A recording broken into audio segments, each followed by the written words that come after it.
राम प्रहरी. आज आपण नेहमीचा क्रम टाळून म्हणजे जरा मधले काही निरूपण गाळून पुढचं एक निरूपण घेणार आहोत. रमणामध्ये 136, 137, 138, 139 या पानावरती 44 क्रमांकाचं हे निरूपण आहे. या निरूपणाचं शीर्षक आहे जे कृष्णमूर्तींचा नैष्कर्म फलन्याय. जे कृष्णमूर्तींचा नैष्कर्म फलन्याय. सुरुवातीला एक सोपं वचन आहे, सोपं आहे पण समजून घेताना ते बरंच कठीण पण आहे. ते वचन असं आहे, do the right things and the right things will happen to you. Krishnamurti म्हणतात do the right things and right things will happen to you. याचा सरळ अर्थ, एक, योग्य आचरण ठेवा आणि योग्य तेच तुमच्यावर घडत आहे याचा अनुभव घ्या. दोन, योग्य आचरण त्या आचरणानुरूप योग्य ते घडवते. तीन, योग्य करा आणि योग्य मिळवा. Do the right things and the right things will happen to you. याचा सरळ अर्थ 3 प्रकारे सांगता येईल. योग्य आचरण ठेवा आणि योग्य तेच तुमच्या बाबत घडत आहे याचा अनुभव घ्या. दोन, योग्य आचरण त्या आचरणानुरूप योग्य ते घडवते. तीन, योग्य करा आणि योग्य मिळवा. आता पुढे सूक्ष्मार्थ. प्रथम उल्लेखित जे कृष्णमूर्तींच्या दिसायला साध्या पण वास्तवात असाधारण असलेल्या इंग्रजी वचनाचा येथे 3 प्रकारे मात्र थोड्याफार फरकाने वर अर्थ सांगितला आहे. काय सांगते हे वचन आपणाला? पहिल्या ठिकाणी असे सांगितले आहे की योग्य आचरण ठेवा. 2, योग्य तेच तुमच्या बाबत घडेल. यामध्ये गृहीत धरले आहे की योग्य आचरण म्हणजे काय ते नेमकेपणे आपल्याला माहित आहे. येथे काय घडते त्याचा अनुभव घेण्यास सांगितले आहे. योग्य आचरण ठेवा आणि योग्य तेच तुमच्याबाबत घडेल. हे दिसायला सोपं असलं तरी योग्य आचरण ठेवल्यानंतर योग्य तेच तुमच्याबाबत घडेल यामध्ये एक गृहीत आहे की योग्य आचरण म्हणजे काय हे आपल्याला माहित आहे आणि योग्य आचरण म्हणजे काय हे आपल्याला माहित असलं की त्या आचरणाच्या अनुरूप त्याला योग्य तेच आपणाबाबत घडेल आणि त्याचा अनुभव घ्या असा याचा अर्थ आहे. म्हणजे इथे योग्य आचरण काय ते आपल्याला माहित आहे असं एक गृहीतक आहे. दुसऱ्या ठिकाणी योग्य आचरणानुरूप योग्य ते घडते असे म्हणताना आचरण आणि त्याचे फलित संतुलित असते, परस्परांना समन्यायी असते असे सांगितलंय. पहिल्या ठिकाणी योग्य आचरण म्हणजे काय हे आपल्याला माहित आहे असं गृहीत धरलेलं आहे. दुसऱ्या मुद्द्यामध्ये योग्य आचरणानुरूप योग्य ते घडते म्हणताना आचरण आणि त्याचं फळ परस्परांना संतुलित करणारे म्हणजे सारख्याच क्षमतेचे असते. समीकरणाच्या जशा दोन्ही बाजू सारख्या असतात तसं आचरण म्हणजे फळ. आचरण is equal to result, behaviour is equal to result असा दुसरा अर्थ आहे. तिसऱ्या ठिकाणी योग्य आचरण काय आणि त्याचे योग्य फळ कोणते या दोन्हींचे वाचक किंवा श्रोते यांना ज्ञान असल्याचे गृहीत धरले आहे. पहिल्या ठिकाणी योग्य आचरणाचं ज्ञान गृहीत धरलेलं आहे. दुसऱ्या ठिकाणी proper behaviour is equal to result असं धरलेलं आहे. आणि तिसऱ्या ठिकाणी योग्य आचरण म्हणजे काय हे आपल्याला कळलेलं आहेच आणि कुठल्या आचरणाचं काय फळ मिळतं हेही आपल्याला कळलेलं आहे असं गृहीत धरलेलं आहे. जे कृष्णमूर्तींच्या तत्वज्ञानाचा पुरेसा परिचय आणि आकलन नसेल त्यांच्यासाठी हे वचन सोपे सुटसुटीत वाटत किंवा साधारण वाटत असेल. कारण do the right things and the right things will happen to you हे स्वाभाविकपणे अत्यंत सोपं दिसायला आहे. परंतु जे कृष्णमूर्तींच्या तत्वज्ञानाचा पुरेसा परिचय आणि आकलन नसेल त्यांच्यासाठी हे वचन सोपे सुटसुटीत साधारण वाटेल. मात्र प्रत्यक्षात तसे ते नाही. कर्मानुसारी फळ मिळते असा कर्म फल न्याय यात आहे. Behaviour is equal to result. कर्मानुसारी फल मिळते असा कर्मफल न्याय यात आहे. जो हिंदू तत्वज्ञानाच्या जुजबी अभ्यासकाला सुद्धा माहीत असतो असंही कुणाला वाटायची शक्यता आहे. कर्मानुसार फळ मिळते यात विशेष ते काय आम्हा हिंदूंना ते माहीतच आहे, असं सर्वसाधारण हिंदू माणसाचं मत पडू शकतो. मात्र येथे कर्मफल न्याय नाही हे ध्यानात घ्या. मात्र येथे कर्मफल न्याय नाही हे ध्यानात घ्या. वास्तवात हा नैष्कर्म फलन्याय आहे. इथे कर्मानुसार फल असं वाटलं तरी हे कर्मानुसार फल असं सांगणारं विधान नाही, तर हे नैष्कर्म्य फलन्याय आहे. म्हणजे कर्मराहित्य असेल तर फळ काय मिळतं हे सांगणारं वचन आहे. हे समजून घेण्यासाठी प्रथम आपणाला कर्म, अकर्म, नैष्कर्म आणि क्रिया यांचे अचूक ज्ञान असावे लागेल. तेव्हा हा कर्मफल न्याय नाही, हा नैष्कर्म फल न्याय आहे. म्हणजे no behaviour is equal to result of the no behaviour. म्हणजे वागणूक विशिष्ट वागणूक नसणे, अशा स्थितीत त्या विशिष्ट वागणूक नसलेल्याच्या हिशोबातच फळ मिळतो. आता हा कर्म फल न्याय नाहीये, लक्षात ठेवा. कर्म आपण म्हणतो ना, जैसे ज्याचे कर्म तैसे फल देतसे ईश्वर, असा हा कर्म फल न्याय नाही, हा नैष्कर्म फल न्याय आहे. कसे ते आता हळूहळू आपण समजून घेऊया. त्यासाठी प्रथम आपल्याला कर्म, अकर्म, नैष्कर्म आणि क्रिया यांचे अचूक ज्ञान असावे लागेल. कर्म म्हणजे काय? कर्म म्हणजे मानवाने ठरवून केलेल्या, निश्चय बुद्धीने केलेल्या संकल्पित क्रियेला कर्म म्हणतात. म्हणजे कर्म तेव्हा अस्तित्वात येते जेव्हा मानवी बुद्धीचा ठराव आहे, मानवी मनाचा संकल्प आहे. म्हणजे मानवी बुद्धीचा ठराव आणि मानवी मनाचा संकल्प याद्वारे जे घडते त्याला कर्म म्हणतात. म्हणजे कर्म हे विशिष्ट ध्येय, धोरण, ठराव, संकल्प यानुसार अस्तित्वात येते. म्हणून कर्म म्हणजे निश्चयात्मक बुद्धीने संकल्पपूर्वक केलेल्या गोष्टीला कर्म म्हणतात. अकर्म म्हणजे काय? आळसामुळे, अज्ञानामुळे, बुद्धिमांद्यामुळे एखाद्या क्रियेला नाकारणे म्हणजे अकर्म. म्हणजे ठरवून निश्चय बुद्धीने केलं जातं ते कर्म, आणि आळस, अज्ञान, बुद्धिमांद्य यामुळे क्रिया नाकारली जाते तेव्हा त्या क्रियेला दिलेला नकार, जसा आपण क्रियेला होकार देतो त्याला संकल्प म्हणतात, क्रियेला नकार देतो त्याला विकल्प म्हणतात. म्हणजे कर्म याचा अर्थ होकारात्मक बुद्धीने जी क्रिया केली जाते त्या संकल्पित क्रियेला कर्म म्हणतात.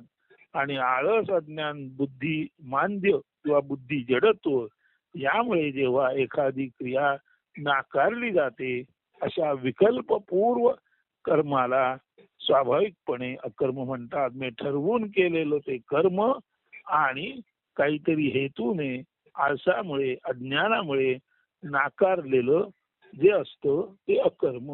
म्हणून ठरवून केलेली क्रिया म्हणजे कर्म, आणि अज्ञान, आळस, बुद्धिमांद्यता यामुळे नाकारलेली क्रिया म्हणजे अकर्म. म्हणून ठरवून केलेली क्रिया म्हणजे कर्म, आणि ठरवून न केलेली, नाकारलेली क्रिया म्हणजे अकर्म. म्हणजे कर्म आणि अकर्म समजलं.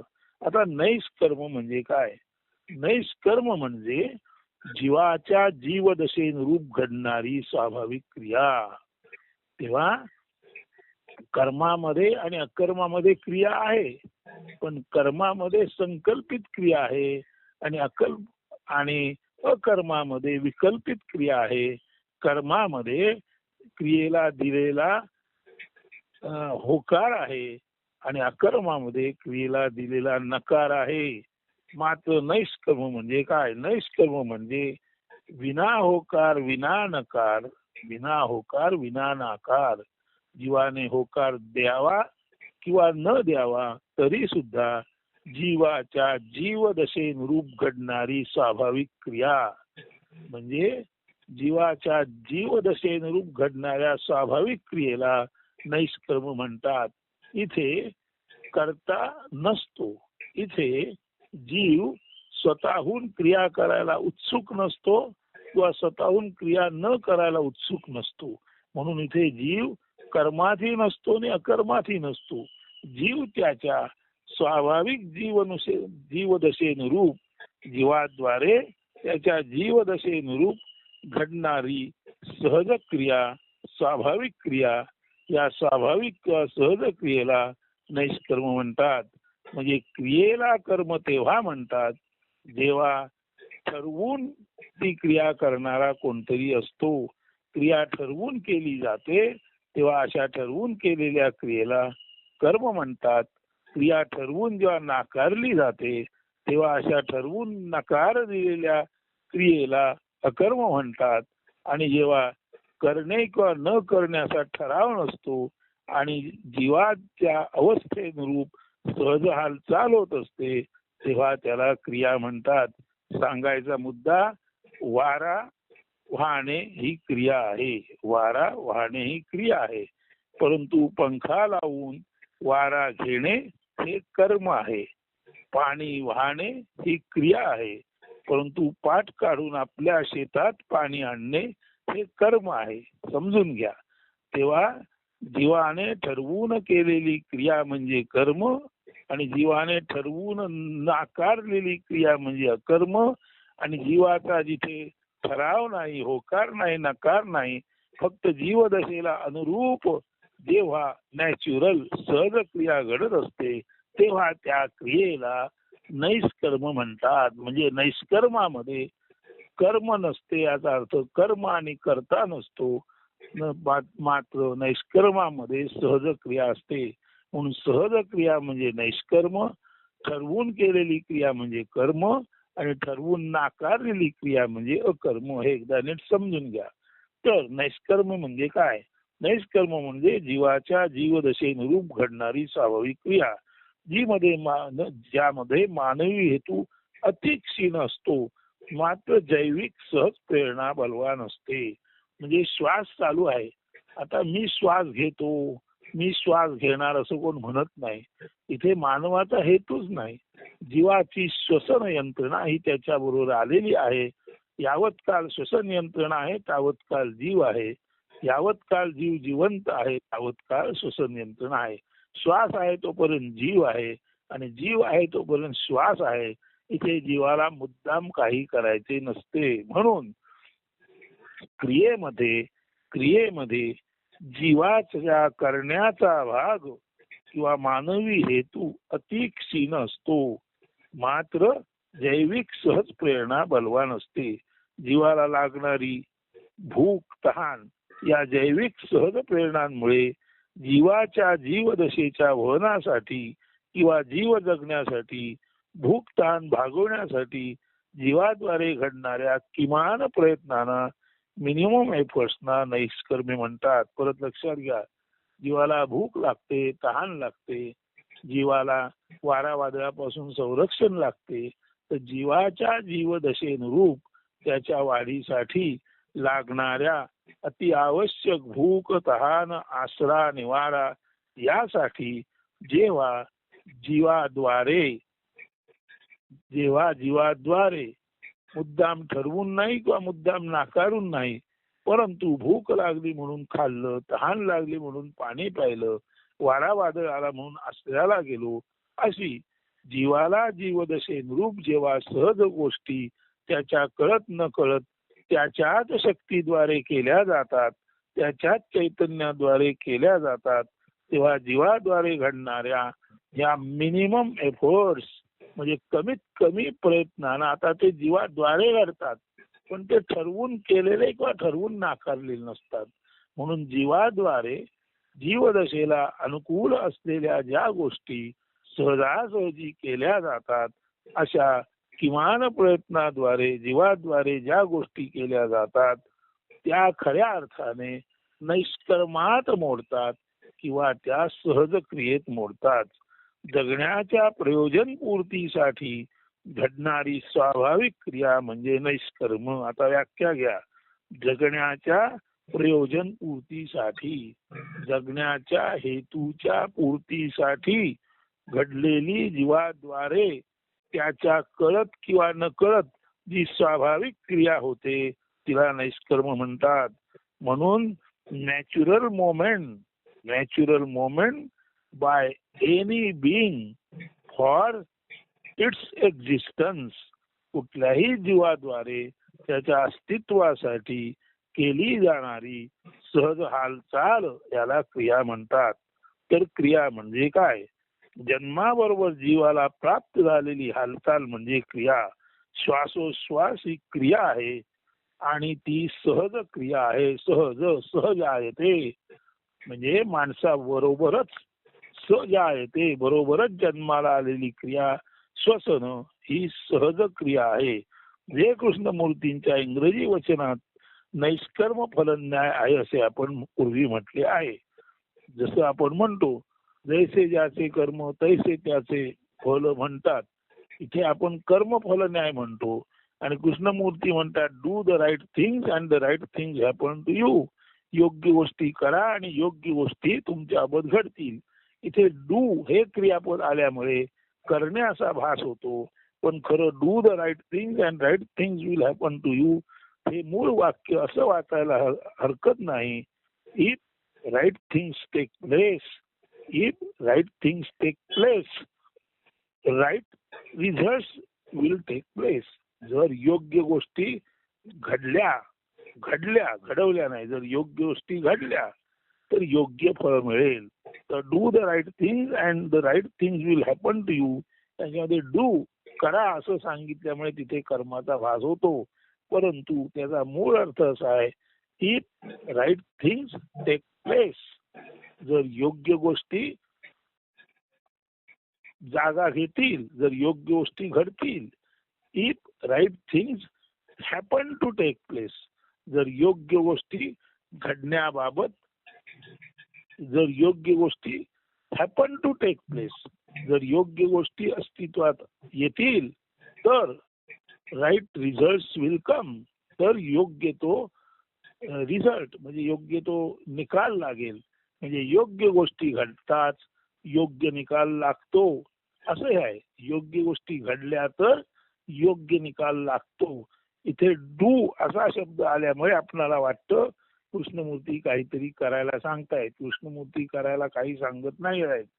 कृष्णमूर्ती सांगतात जसे आहात तसे असा, आणि जेव्हा तुम्ही जसे आहात तसे असाल तेव्हा तुमच्या स्वाभाविक ज्ञानातून योग्य काय अयोग्य काय याचा स्वाभाविक बोध तुम्हाला होईल आणि स्वाभाविक ज्ञानातून स्वाभाविक योग्य अयोग्याचा बोध घडल्यानंतर स्वाभाविक पद्धतीने योग्य अयोग्य क्रिया जन्माला येतील आणि त्या स्वाभाविक योग्य अयोग्य क्रियाद्वारे स्वाभाविक योग्य अयोग्य निकाल तुमच्या हातात येईल.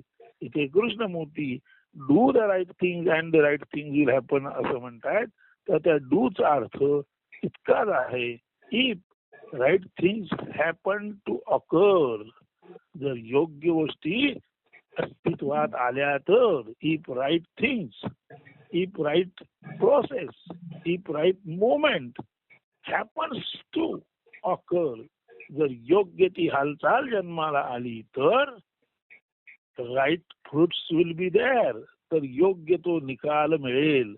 असा त्यांचा करण्याबाबत किंवा न करण्याबाबत हा संदेश नाहीये.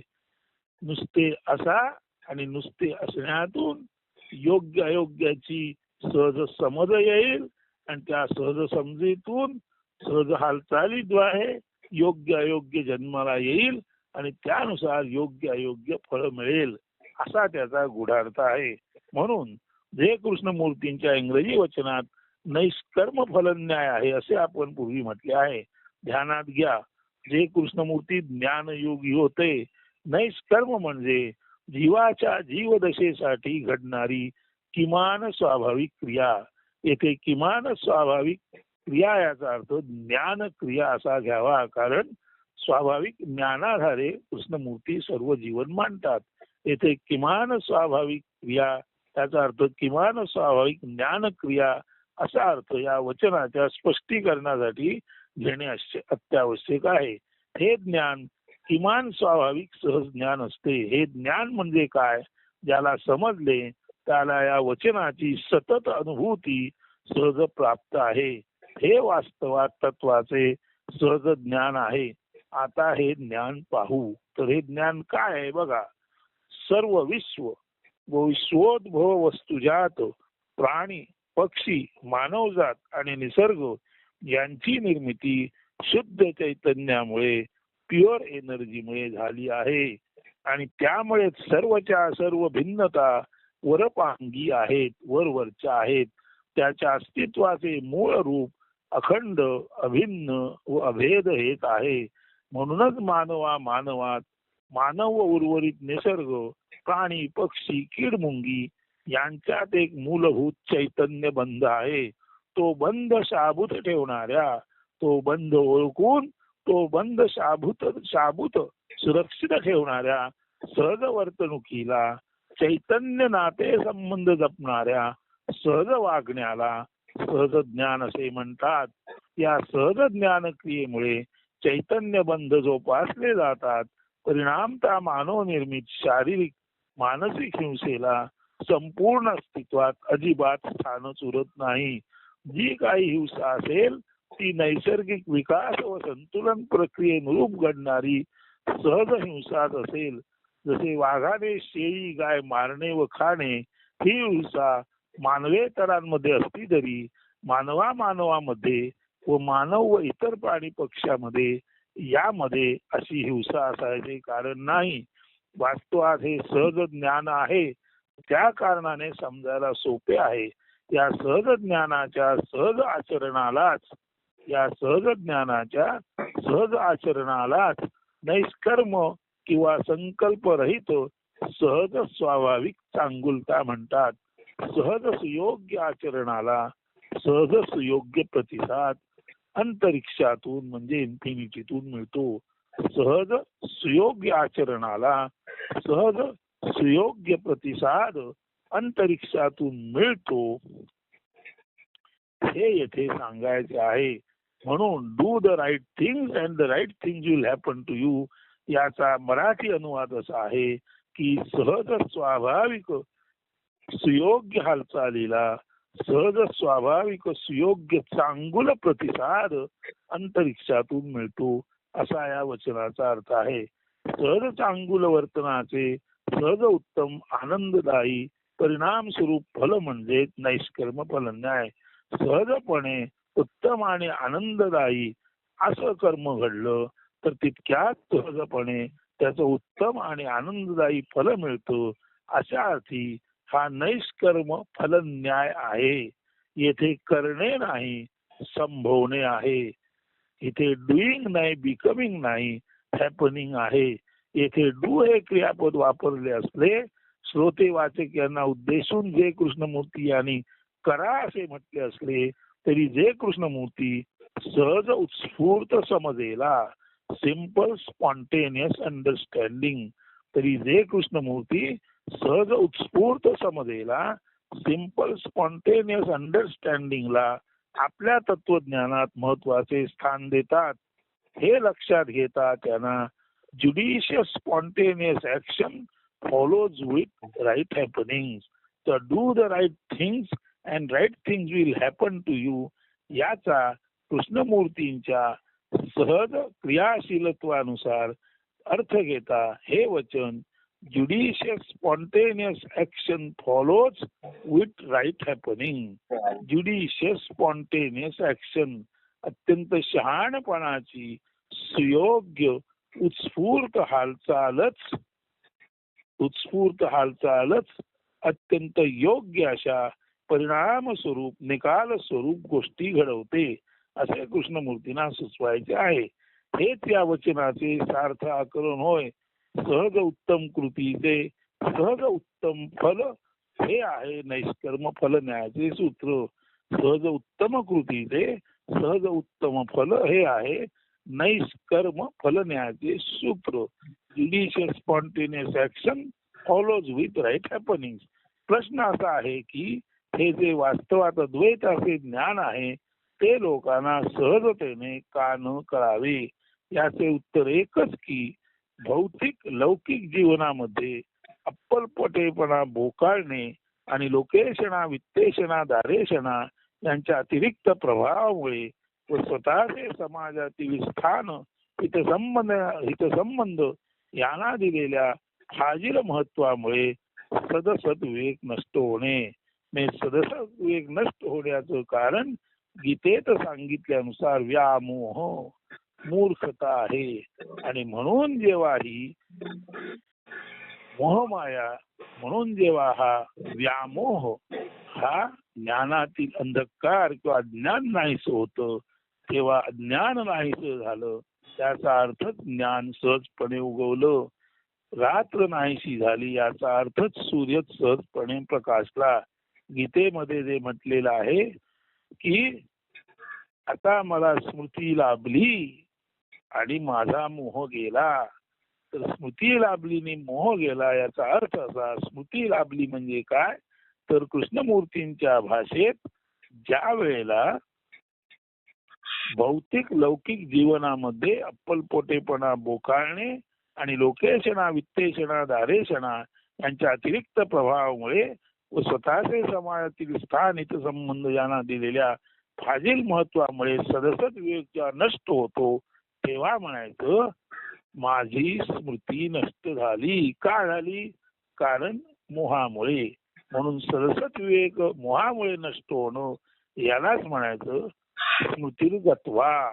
परंतु ती जेव्हा स्मृती परत येते तेव्हा अर्थातच स्मृती परत आली, ज्ञान परत आलं आणि अर्थातच अज्ञान गेलं. म्हणून गत्वा मोहम स्मृतिर्लब्ध्वा. मोह गेला आणि स्मृती आली. तर कृष्णमूर्तींना सांगायचंय की स्मृती का लुप्त होते? कारण जेव्हा भौतिक आणि लौकिक जीवनामध्ये अप्पलपोटेपणा बोकाळणे आणि लोकेशणा वित्तेषणा दारेशणा यांच्या अतिरिक्त प्रभावामुळे व स्वतःचे समाजातील स्थान हितसंबंध यांना दिलेल्या फाजील महत्वामुळे सदसत विवेक नष्ट होतो, तेव्हाच स्वाभाविकपणे मोहामुळे हे सर्व घडतं. आणि हा मोह आहे असं जेव्हा सहज शांतपणे आहे ते पाहताना कळतं तेव्हा मोह जातो आणि स्मृती येते. याचा अर्थ मूर्खता जाते आणि शहाणपण उदित होतं. हेच ते गीतेत सांगितलेलं आहे, गत्वा मोहम स्मृतिर्लब्ध्वा. म्हणजे गीतेतील स्मृतीचा लाभ आणि मोहाचा नाश याच्या जागी कृष्णमूर्तींना एवढंच सांगायचं आहे की judicious spontaneous action follows with right happening. सहज सुंदर उत्स्फूर्त क्रियेद्वारे अत्यंत उत्स्फूर्त आणि उत्तम निकाल हाती येतो.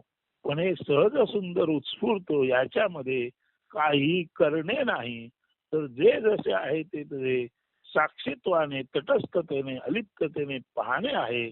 आणि अलिप्ततेने पाहता पाहता स्वाभाविक सुंदर आणि स्वाभाविक सुंदर परिणाम आणि स्वाभाविक सुंदर क्रिया यांचे सहज ज्ञान होते.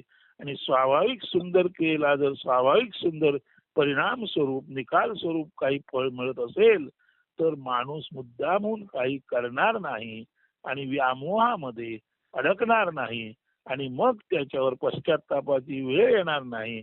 आणि मग जसा अर्जुन म्हणतो गत्वा मोहम स्मृतिर्लब्ध्वा, म्हणजे माझा मोह गेला आणि स्मृती जागी झाली, माझा ज्ञान गेलं आणि ज्ञान जाग झालं. अरे बाबा, अज्ञान जाऊन ज्ञान जाग होण्याचं कारणच नाही.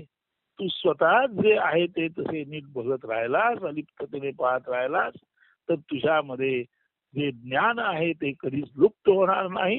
ज्ञान लुप्त झालं नाही की सहज सुंदर स्वाभाविक ते अनायसे घडेल. आणि सहज सुंदर स्वाभाविक ते अनायसे घडले की त्याचे अनायसे उत्तम फळ व्यक्ती आणि समाजाला आणि संपूर्ण अस्तित्वात असलेल्या जीव जंतू निसर्ग आणि अर्थातच मानव समुदायाला अनायसे मिळेल. हे ते नैष्कर्म्य फलन्यायाचे तत्वज्ञान इथे सांगितलेले आहे कृष्णमूर्तींनी. म्हणून सत्य व नैतिकता यांना आपमतलबी अप्पलपोट्या आत्मकेंद्रित वासना लालसेमुळे योग्य ते स्थान दिले न जाणे. सत्य व नैतिकता यांना आपमतलबी अप्पलपोट्या आत्मकेंद्रित वासना लालसेमुळे योग्य ते स्थान दिले न जाणे. शुद्ध नैतिकता म्हणजेच अद्वैत किंवा सहज उत्स्फूर्त चांगुलता.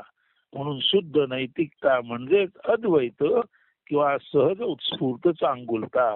ही तेव्हाच नष्ट होते जेव्हा समाजधुरीनं समाजशास्त्री राज्य सकट हाकणारे राज्य करते आणि धर्माच्या नावाने हाकाटी करणारे पोपटपंजी करणारे धर्मशास्त्री भ्रष्ट होतात. द्वैताचा भ्रष्टाचार द्वैत स्वार्थ हिंसा रक्तपात विनाश घडवतो आणि अद्वैताचा सहज सुंदर व्यवहार सहज सुंदर समाज निर्माण करतो. म्हणजे या वचनाच्या मुळाशी एवढंच आहे, अद्वैताचा सहज सुंदर व्यवहार सहज सुंदर समाज निर्माण करतो. मात्र द्वैताचा भ्रष्टाचारी स्वार्थी हिंसा रक्तपात विनाश घडवणारा जो हे असतो, जो कर्माचा संसार असतो, तो मात्र अर्थातच समाजाच्या विनाशाला कारणीभूत होतो. म्हणून द्वैताचा भ्रष्टाचार द्वैत स्वार्थ हिंसा रक्तपात विनाश घडवतो आणि अद्वैताचा सहज सुंदर व्यवहार सहज सुंदर समाज निर्माण करतो, संवर्धित करतो. हा आहे या मधुर वचनाचा मधुर अर्थ. किंवा do the right things and right things will happen to you. याचा अर्थ पुनर्जन्म पुढील जन्म यांची निरर्थक चर्चा करण्यापेक्षा वर्तमानात सहज सुंदर अद्वैताच्या आचरणाने वर्तमान सदा सर्वदा उत्तम प्रफुल्लित ताजे तवाने टवटवीत हिंसामुक्त निरामय आनंदपूर्ण राहू शकते. हे व असे वर्तमान भविष्यातही उत्तम वर्तमान घेऊन जन्मते. भूत भविष्य नाही, उत्तम वर्तमानच मानव जातीसाठी उत्तम आनंददायी नजराणा आहे. भूत भविष्य नव्हे तर उत्तम वर्तमानच मानव जातीसाठी उत्तम आनंददायी नजराणा आहे. Past is ghost, future is an imagination, but right present.